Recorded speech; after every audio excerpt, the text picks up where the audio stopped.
Hi viewers, welcome to Deep Dive America. Today we're uncovering something so explosive it forces one chilling question. How much of what you know about September 11th is a lie? For over 20 years, officials have insisted the full truth is out. But declassified documents, suspicious edits to the official story, and whistleblowers who risked everything say otherwise. Why were military drills simulating hijacked planes that morning? How did a hijacker's passport survive the crash intact?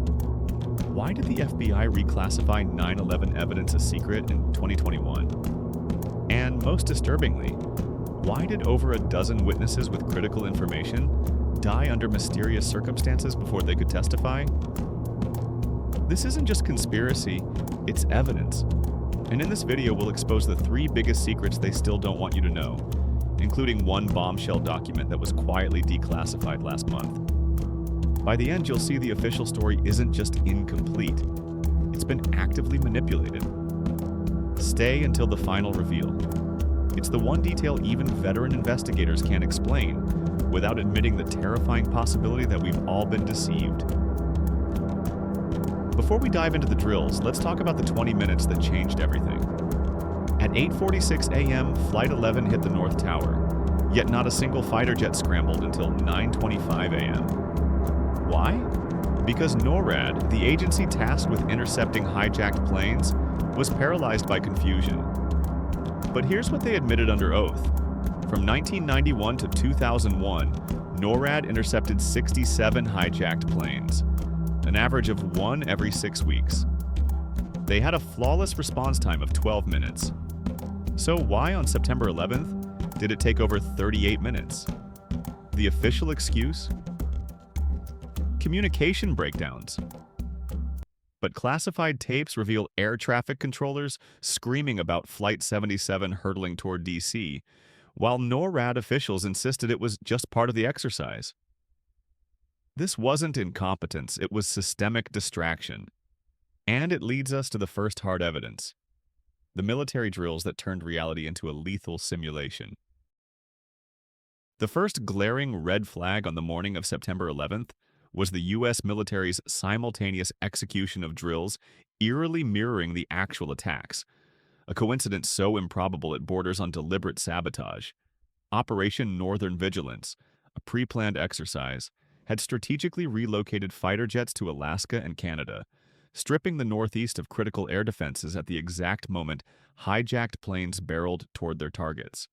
Compounding this, NORAD was running not one, but 4 separate simulations of hijacked aircraft slamming into buildings. A scenario so specific it defies statistical chance. Veteran pilots and insiders later confessed such overlap was impossible without foreknowledge. Yet the 9/11 Commission conspicuously ignored this elephant in the room.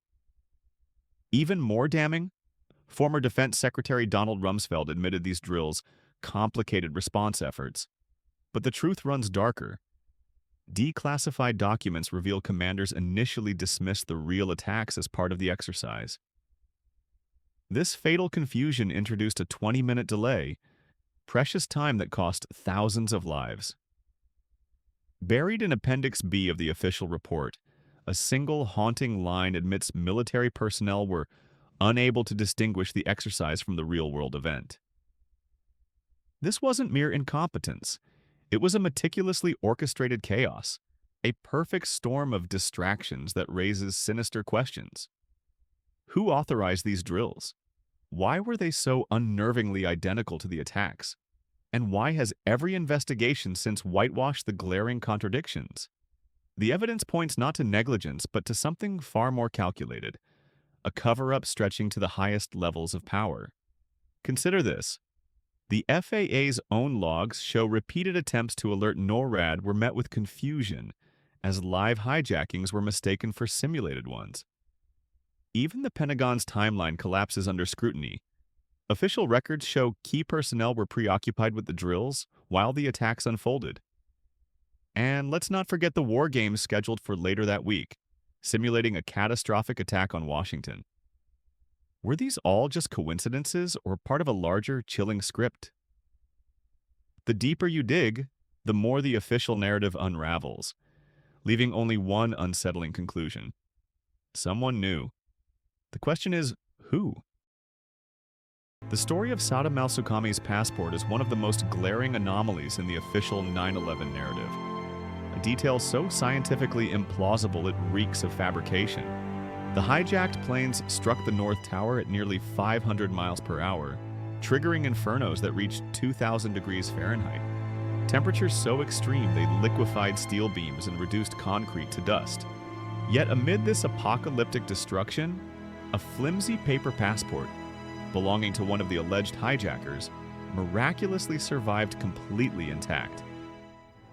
Even the FBI's own forensics experts admitted this was highly unusual, a polite way of saying it defies the laws of physics. But the plot thickens. In 2009, a FOIA request exposed that the passport wasn't actually found in the rubble at all. Instead, a NYPD officer recovered it blocks away from Ground Zero. Pristine, unscorched, and suspiciously convenient. This discrepancy was deliberately omitted from the 9/11 Commission report, despite the passport being a linchpin in tying al-Qaeda to the attacks. Who planted it there? And why did authorities insist it was pulled from the wreckage when records prove otherwise? The passport's dubious journey mirrors other evidence that crumbles under scrutiny, like hijackers whose names mysteriously vanished from flight manifests, or the discovery of a hijacker's Quran at Dulles Airport, another improbably preserved artifact. These inconsistencies aren't minor oversights.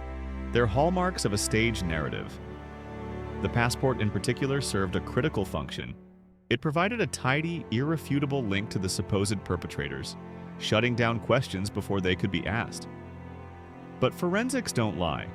Paper doesn't survive firestorms that melt steel, and evidence doesn't teleport blocks away from a crash site. The only logical conclusion? Someone needed a smoking gun, and they fabricated one. The deeper you examine the chain of custody, the more it unravels, exposing not just sloppy investigation, but deliberate deception. This wasn't an oversight, it was a script. The mystery of Building 7 remains the most damning smoking gun of 9/11. A 47-story steel-framed skyscraper that collapsed in near-perfect symmetry at free-fall speed, despite never being struck by an aircraft. This type of structural failure defies the laws of physics unless aided by explosives, a conclusion shared by over 2,000 architects and engineers who have publicly challenged the official explanation.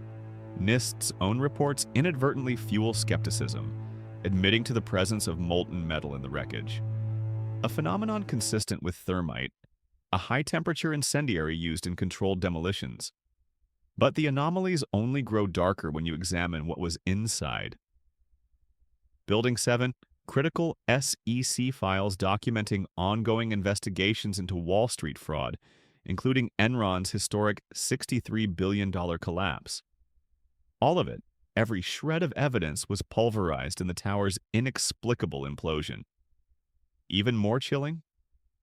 The BBC's infamous 2008 broadcast, where a correspondent reported Building 7's collapse live on air, 20 minutes before it actually fell. Behind her, the tower stood completely intact, yet the anchor declared it had already crumbled. This wasn't a simple mistake. It was a scripted narrative playing out ahead of reality. The implications are staggering. If the media knew in advance, who fed them the story?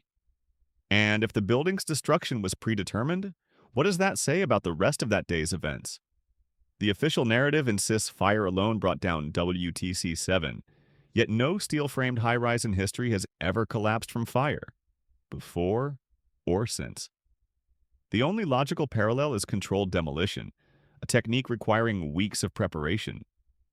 So, who had access? Who stood to benefit?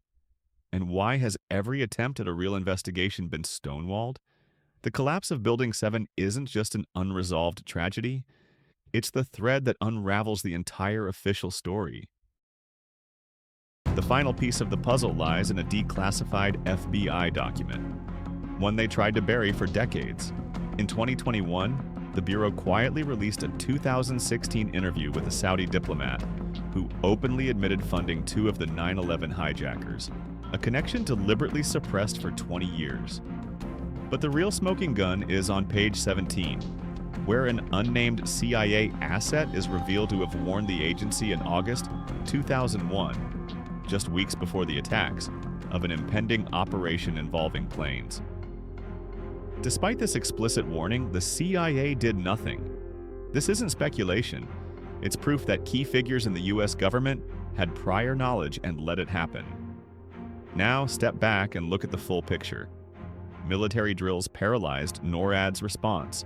A hijacker's passport magically survived a firestorm. Building 7 collapsed like a demolition before it even fell on live TV. And now, we learn the CIA was tipped off in advance. How many coincidences must pile up before it's undeniable? This isn't conspiracy, it's documented fact. And yet, every official investigation has ignored or buried these details. Why? The deeper question isn't just who knew, but who benefited. The Saudi connection was downplayed, the CIA's inaction was covered up, and corporate media continues to dismiss anyone asking these questions. This isn't about pointing fingers, it's about demanding accountability. Because if the government can hide this for 20 years, what else are they still hiding? Consider this. The 9/11 Commission's own legal counsel, John Farmer, later admitted that the official story is almost entirely untrue. Even high-ranking officials concede the narrative is fabricated. Meanwhile, whistleblowers like FBI translator Sybil Edmonds exposed pre-attack intelligence being deliberately mistranslated to hide warnings. And let's not forget the $2.3 trillion in missing Pentagon funds announced by Rumsfeld on September 10, 2001. Conveniently erased the next day. The evidence isn't just compelling, it's overwhelming. Share this before it's memory hold. Subscribe for part 2, where we expose the corporate interests that shut down real investigations. And remember, the truth isn't in the answers they give, but in the questions they refuse to answer. The more you dig, the clearer it becomes. 9/11 wasn't just an attack, it was an inside job.